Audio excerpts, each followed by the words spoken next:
അങ്ങനെ നമ്മുടെ ഭവിതയും കാമുകനെയും അലീന തന്റെ വീട്ടിൽ നിന്ന് കൈയോടെ പൊക്കുന്ന ഒരു അടിപൊളി എപ്പിസോഡ് സ്റ്റോറിയാണ് പറയാനായിട്ട് പോകുന്നത്. നോവലിലുള്ള സെയിം സ്റ്റോറിയാണ്. അപ്പോൾ എല്ലാവരും ഈ ഒരു എപ്പിസോഡ് മുഴുവനായിട്ട് കണ്ടുകൊണ്ട് നിങ്ങളുടെ അഭിപ്രായങ്ങളൊക്കെ ഒന്ന് കമന്റ് ചെയ്യണേ. അങ്ങനെ നമ്മുടെ അലീന രേവതി കുട്ടിയുടെ കൂടെയായിരുന്നു 2 ദിവസമായിട്ട് താമസിച്ചത്. കുറച്ചു ദിവസം കഴിഞ്ഞ് ചേച്ചി തിരിച്ചു കൊണ്ടുവിടുകയുള്ളൂ എന്നെല്ലാം പറഞ്ഞുകൊണ്ട് ബാലേന്ദ്രനോട് പെർമിഷൻ എല്ലാം ചോദിച്ചിട്ടാണ് രേവതി കുട്ടി മാമച്ചനും ഗ്രേസാമയും എല്ലാം അലീനയെ കൊണ്ട് പോയത്.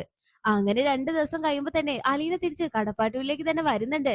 അലീന വരുന്ന കാര്യം ആരോടും പറഞ്ഞിട്ടില്ല. അങ്ങനെ അലീന വരുമ്പോ പുറത്ത് ഒരു പരിചയമില്ലാത്ത ബൈക്ക് നിർത്തിയിട്ടിരിക്കുന്നത് കാണും. ഇത് ആരുടെ ബൈക്കാണ്? രോഹിത്തിന്റെ ബൈക്ക് ഇങ്ങനെയല്ലല്ലോ. ഇനി ആ ഹരി എങ്ങനെ ഇവിടെ കാണുമോ? ഭവിതയുടെ ചെരുപ്പ് ഇവിടെ കാണുന്നുണ്ടല്ലോ എന്നൊക്കെ ചിന്തിച്ച് അലീന ഒരു നിമിഷം അവിടെ തന്നെ നിൽക്കും. അങ്ങനെ അലീന പോയിട്ട് ബെല്ലടിക്കുന്നുണ്ടെങ്കിലും ആരും തന്നെ ഡോറ് തുറക്കുന്നില്ല. അലീന വീണ്ടും വീണ്ടും ബെല്ലടിക്കുമ്പോ ബബിത വന്ന് ജനലിനുള്ളിലൂടെ നോക്കുമ്പോ അലീനെ കണ്ട് ബബിത ഒന്ന് ഞെട്ടി നിൽക്കുന്നുണ്ട്. ജനലിനുള്ളിലൂടെ അലീന ബബിതയെ കണ്ടെങ്കിലും കുറെ നേരം ബബിത ഡോറ് തുറക്കുന്നില്ല. അപ്പൊ തന്നെ അലീനയ്ക്കവിടെ ഒരു പന്തികേട് തോന്നി. അലീന വാതിലിൽ വന്ന് മുട്ടലോട് മുട്ടൽ. ഒടുക്കം ബബിത വന്നോണ്ട് ഡോറ് തുറക്കുന്നുണ്ട്. അലീനെ കാണുമ്പോ ബബിതയുടെ മുഖത്ത് ഒരു ദേഷ്യം പുച്ഛഭാവമൊക്കെ ആയിരിക്കും. എന്നിട്ട് ബബിത ചോദിക്കുന്നുണ്ട്, നീ കുറച്ചു ദിവസം കഴിഞ്ഞ് വരികയുള്ളെന്ന് പറഞ്ഞിട്ട് ഇന്ന് തന്നെ ഇങ്ങോട്ട് ഇതിനെ കെട്ടിയെടുത്തത്? അപ്പോൾ അലീന പറയുന്നുണ്ട്, ഇന്ന് വരണമെന്ന് എനിക്ക് തോന്നി, അതുകൊണ്ട് ഞാൻ വന്നു എന്നൊക്കെ പറഞ്ഞോണ്ട് അലീന തന്റെ ബാഗ് സാധനങ്ങളെല്ലാം റൂമിലേക്ക് കൊണ്ടുപോവാണ്. എന്നിട്ട് അലീന ഡ്രസ്സൊക്കെ മാറ്റാൻ തുടങ്ങുമ്പോ ബബിത അലീനയെ വിളിക്കും. എന്നിട്ട് പറയുന്നുണ്ട്, എനിക്ക് വിശക്കുന്നുണ്ട്, ഇനിയിപ്പോ നീ ഉണ്ടാക്കാന്ന് വെച്ചാൽ കുറച്ച് സമയം കാത്തു നിൽക്കേണ്ടി വരും. എനിക്ക് ഇതുവരെ വിശപ്പ് സഹിക്കാനൊന്നും വയ്യ, നീ പോയിട്ട് പൊറോട്ടയും ചിക്കൻ ഫ്രൈയും വാങ്ങി വാ എന്നൊക്കെ പറഞ്ഞോണ്ട് അലീനയുടെ കയ്യിൽ ഒരു 200 രൂപ കൊടുക്കും. ബബിതയുടെ പരുങ്ങലും മുഖത്തുള്ള ഒരു ടെൻഷനൊക്കെ അലീന വന്നപ്പോ തന്നെ ശ്രദ്ധിക്കുന്നുണ്ട്. എന്തോ ഒരു പന്തികേട് മനസ്സിലാക്കിയ അലീന ബബിതയോട് ചോദിക്കും, പുറത്തൊരു ബൈക്ക് കണ്ടല്ലോ, ഇതുവരെ ഇവിടെ കാണാത്തൊരു വണ്ടിയാണല്ലോ എന്നൊക്കെ പറഞ്ഞതും ബബിത ആകെ ഞെട്ടി നിൽക്കാണ്. അത് പിന്നെ അതെന്റെ ഒരു ഫ്രണ്ടിന്റെ വണ്ടിയാണ്. എനിക്ക് ബുക്ക് തരാൻ വന്നപ്പോ അവന്റെ വണ്ടിയിലെ പെട്രോൾ തീർന്നു. അപ്പോൾ അവൻ ഇവിടെ നിർത്തിയിട്ട് പോയതാ. ബബിതയുടെ ഈ ഒരു തപ്പിപ്പിടിച്ചുള്ള സംസാരമൊക്കെ കേൾക്കുമ്പോ അലീനയ്ക്ക് നല്ല രീതിക്ക് തന്നെ ഒരു സംശയമൊക്കെ വരുന്നുണ്ട്. അങ്ങനെ മനസ്സില്ലാ മനസ്സോടെ ബബിതയെ തിരിഞ്ഞു നോക്കി അലീന ഫുഡ് വാങ്ങാനായിട്ട് പോവാണ്. അലീന ഗേറ്റ് കടന്നതും ബബിത വേഗം വാതിലടച്ച് റൂമിലേക്ക് പോവാണ്. ബബിതയുടെ റൂമിൽ ബബിതയുടെ കാമുകനായിട്ടുള്ള അമലുണ്ടാകും. അങ്ങനെ അലീന പതിയെ നടന്നു പോകുമ്പോ അലീന ഇങ്ങനെ ചിന്തിക്കും, കൃഷ്ണമോളും രോഹിത്തൊക്കെ സ്കൂളിൽ പോയല്ലോ, ഇവൾ എന്തുകൊണ്ട് പോയില്ല? ഇവൾക്ക് അസുഖമൊന്നുമില്ല, എന്തോ ഒരു പന്തികേടുണ്ട്. ഇനി ബബിത അവിടെ ആരെങ്കിലും ഒളിപ്പിച്ചു കാണുമോ? അതുകൊണ്ടാണോ എന്നെ മനഃപൂർവ്വം അവിടെ നിന്ന് മാറ്റിയത് എന്നൊക്കെ അലീന ഇങ്ങനെ ചിന്തിക്കാണ്. അങ്ങനെ ഒടുക്കം അലീന തനിയെ പറയും, അവൾ എന്തോ ചതിയിൽ പെടാൻ പോവാണ്, അവിടെ തീർച്ചയായിട്ടും ആരോ ഉണ്ട്, അവള് തന്റെ അനുജത്തിയല്ലേ, അവൾക്ക് എന്തെങ്കിലും പിഴവ് പറ്റാതെ നോക്കേണ്ടത് തന്റെ കടമയാണ് എന്നെല്ലാം പറഞ്ഞോണ്ട് അലീന തിരിച്ച് വീട്ടിലേക്ക് തന്നെ നടക്കാണ്.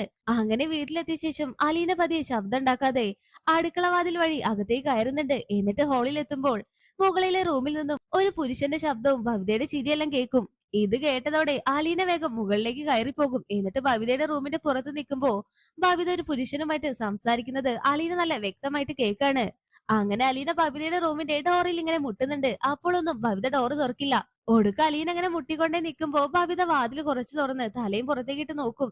നോക്കുമ്പോ കാണുന്നതോ അലീനയും. അലീനെ കണ്ടതും ആകെ അമ്പരന്ന് നിൽക്കണം ബബിത. നീ എന്താടി പോയില്ലേ? ഇത്ര പെട്ടെന്ന് നീ പോയി വന്നോ എന്നൊക്കെ ബബിത ചോദിക്കും. ഇല്ല, ഞാൻ പോയിട്ടില്ല.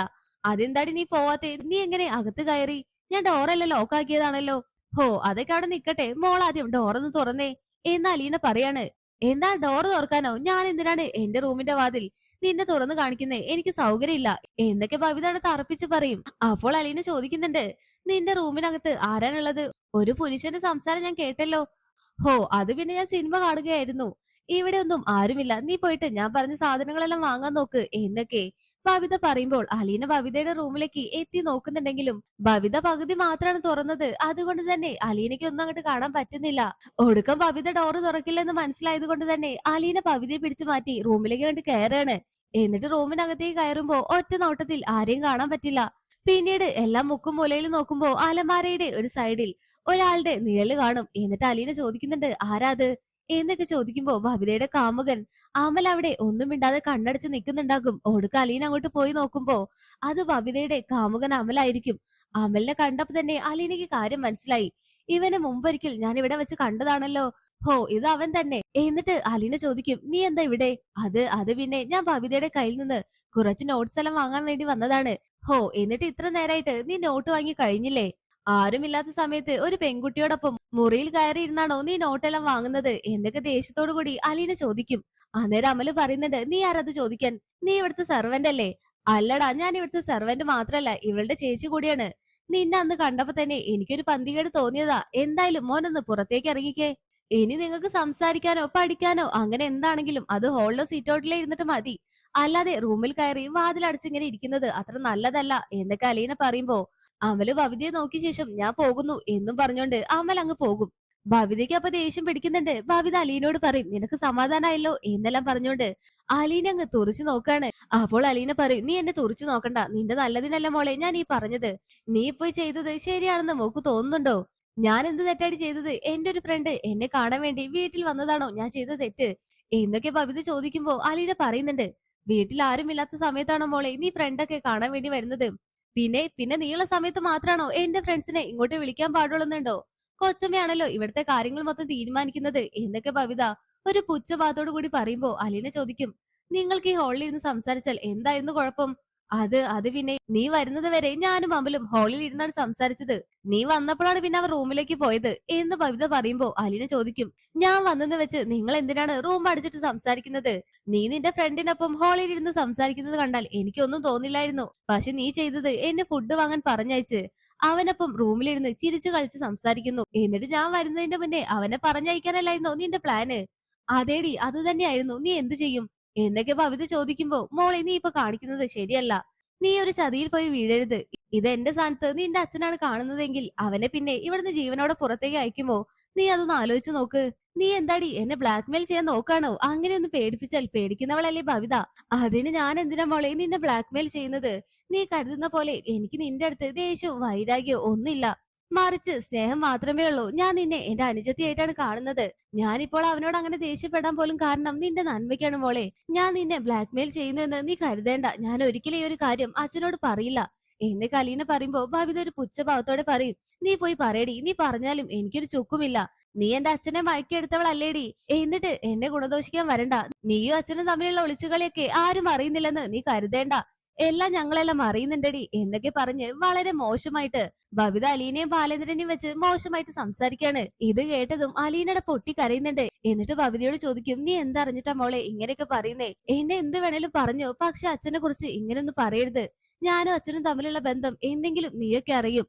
അന്ന് നീ പറഞ്ഞതിനൊക്കെ നീ ചങ്ക് പൊട്ടി കരയേണ്ടി വരും മോളെ എന്നൊക്കെ പറഞ്ഞോണ്ട് പൊട്ടി കരഞ്ഞോണ്ട് അലീന അങ്ങ് അകത്തേക്ക് പോകാണ്.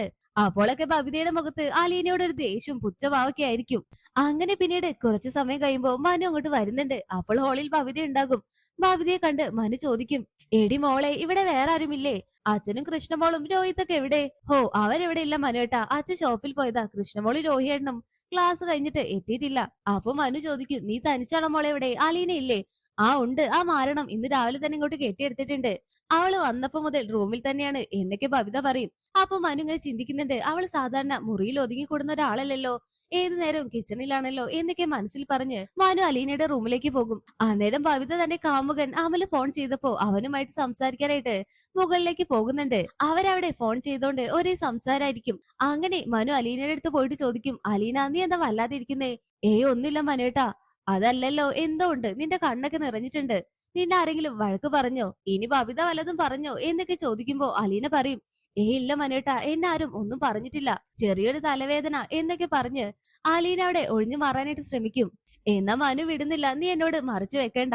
നീ എന്നെ നല്ലൊരു ഫ്രണ്ട് ആയിട്ടല്ലേ കാണുന്നത്. അതുകൊണ്ട് എന്താ സംഭവിച്ചതെന്ന് നീ എന്നോട് പറയണം. അത് പറയാതെ ഞാൻ ഇവിടുന്ന് പോകില്ല.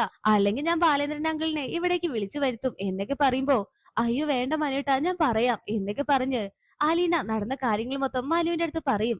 അലീന ഇവിടെ വന്നപ്പോൾ ബബിതയുടെ റൂമിൽ ഒരു ചെറുപ്പക്കാരനെ കണ്ടതും അത് ചോദ്യം ചെയ്ത അലീനെ ബാലേന്ദ്രന്റെ പേര് വെച്ച് വൃത്തികെട്ട രീതിയിൽ ഓരോന്ന് പറഞ്ഞുണ്ടാക്കിയതും എല്ലാം അലീന മനുവിന്റെ അടുത്ത് തുറന്നു പറയുന്നുണ്ട്. ഇത് കേട്ട മനു ആകെ ഞെട്ടലോടെ ദേഷ്യഭാവത്തോടു കൂടിയാണ് നിൽക്കുന്നത്. എവിടെ അവൾ എന്ന് പറഞ്ഞുകൊണ്ട് മനു ബബിതയുടെ അടുത്തേക്ക് പോവാൻ നിൽക്കുമ്പോ അലീന തടുക്കുന്നുണ്ട്. അയ്യോ വേണ്ട മനുവേട്ട, അവളെ വഴക്ക് പറയണ്ട. അവള് കുട്ടിയല്ലേ, പക്വത കുറവ് കൊണ്ട് അവൾ അറിയാതെ ഓരോന്ന് കാട്ടി കൂട്ടുന്നതാ. അപ്പൊ മനു പറയും നീ മാറി നിക്ക് അലീന, ഇതങ്ങനെ വെറുതെ വിടാൻ പറ്റുന്ന കാര്യമല്ലല്ലോ. ഇപ്പോൾ അവളെ വഴക്ക് പറഞ്ഞിട്ടില്ലെങ്കിൽ അവൾ ഇനിയും തെറ്റായ വഴിക്ക് സഞ്ചരിക്കും എന്നെല്ലാം പറഞ്ഞ് അലീനെ പിടിച്ചു മാറ്റി മനു ബബിതയെ വിളിക്കുന്നുണ്ട്. അപ്പൊ ബബിത വന്നിട്ട് ചോദിക്കും എന്താ മനുവേട്ടാ, മനുവേട്ടൻ എന്തിനാ ദേഷ്യത്തോടു കൂടി എന്നെ വിളിച്ചത്? അപ്പൊ മനു ചോദിക്കുന്നുണ്ട് നീ ഇന്ന് കോളേജിൽ പോയില്ലേ? ഇല്ല പോയില്ല. എന്തുകൊണ്ട് നീ പോവാഞ്ഞേ? അത് അത് പിന്നെ എനിക്ക് രാവിലെ മുതൽ നല്ല തലവേദനയായിരുന്നു. അതുകൊണ്ടാ ഞാൻ പോവാഞ്ഞേ. അപ്പൊ മനു ഭവിതയുടെ കാരണം നോക്കി ഒന്ന് പൊട്ടിച്ച ശേഷം ഭവിതയോട് ചോദിക്കും, ഇന്ന് ഇവിടെ വന്ന ആ ഒരു പയ്യൻ നിന്റെ ആരാടി? ആരുമില്ലാത്ത സമയം നോക്കി നീ എന്തിനാണ് അവനെ റൂമിൽ കയറ്റിയത്? എന്നൊക്കെ ദേഷ്യത്തോടു കൂടി മനു ചോദിക്കുമ്പോ ദേഷ്യത്തോടെ ഭവിത അലീനെ തുറിച്ചു നോക്കും. നീ അവളെ നോക്കണ്ട, എല്ലാ കാര്യങ്ങളും ഞാൻ അറിഞ്ഞു. ഇപ്പൊ നിനക്ക് എന്റെ അടുത്ത് കാര്യങ്ങൾ പറയുന്നതാണ് നല്ലത്. അല്ലെങ്കിൽ പിന്നെ എനിക്ക് അങ്കിളിന്റെ അടുത്ത് കാര്യങ്ങൾ മൊത്തം പറയേണ്ടി വരും. അപ്പൊ ഭവിത പറയും, അത് മനുവേട്ടാ, അത് എന്റെ ഫ്രണ്ടാണ്. അവൻ എന്റെ കയ്യിൽ നിന്ന് നോട്ട്ബുക്ക് വാങ്ങാനായിട്ട് വന്നതാണ്. ഹോ, അതിന് വന്നതാണോ? എന്നിട്ട് നീ എന്തിനാണ് അലീനെ കണ്ടപ്പോൾ അവനെ റൂമിൽ ഒളിപ്പിച്ചത്? അലീന ഇവിടെ വന്നപ്പോ എന്തുകൊണ്ട് അവളോട് പറഞ്ഞില്ല നിന്റെ ഫ്രണ്ട് ഇവിടെയുള്ള കാര്യം? അപ്പോൾ ഭവിത ആകെ നിന്ന് പരിങ്ങുന്നുണ്ട്. എന്നിട്ട് മനുവിന്റെ അടുത്ത് പറയും, ഈ നാശം പിടിച്ചവൾ പറഞ്ഞത് കേട്ട് മനുവേട്ടൻ എന്നെ സംശയിക്കണ്ട. അവൻ ശരിക്ക് എന്റെ നല്ലൊരു ഫ്രണ്ടാണ്. ഇവളുടെ അമ്മ ഒരു പിഴച്ച സ്ത്രീയാണെന്ന് വെച്ച് എല്ലാവരും അങ്ങനെ ആയിക്കോളന്നില്ലല്ലോ. ഇവളുടെ അമ്മ പിഴച്ച ഒരു വൃത്തികെട്ട സ്ത്രീയാണെന്ന് കുറെ കാലം കഴിയുമ്പോഴും മോൾ അത് തന്നെ പറയണം. പിന്നെ ഉണ്ടല്ലോ, ഇനി മേലാൽ ആരും ഇല്ലാത്ത സമയത്ത് നീ ഇവിടെ ആരെങ്കിലും വിളിച്ചു വരുത്തി റൂമിൽ പാർപ്പിച്ചെന്ന് ഞാനെങ്ങനെ അറിഞ്ഞാലുണ്ടല്ലോ, നിന്റെ അച്ഛന്റെയും അമ്മയുടെ അടുത്ത് ഞാൻ കാര്യങ്ങൾ മൊത്തം തുറന്നു പറയും. എന്നൊക്കെ പറയുമ്പോ ആകെ നാണം കെട്ട് തലയും താത്തി നിക്കണ ഭവിത.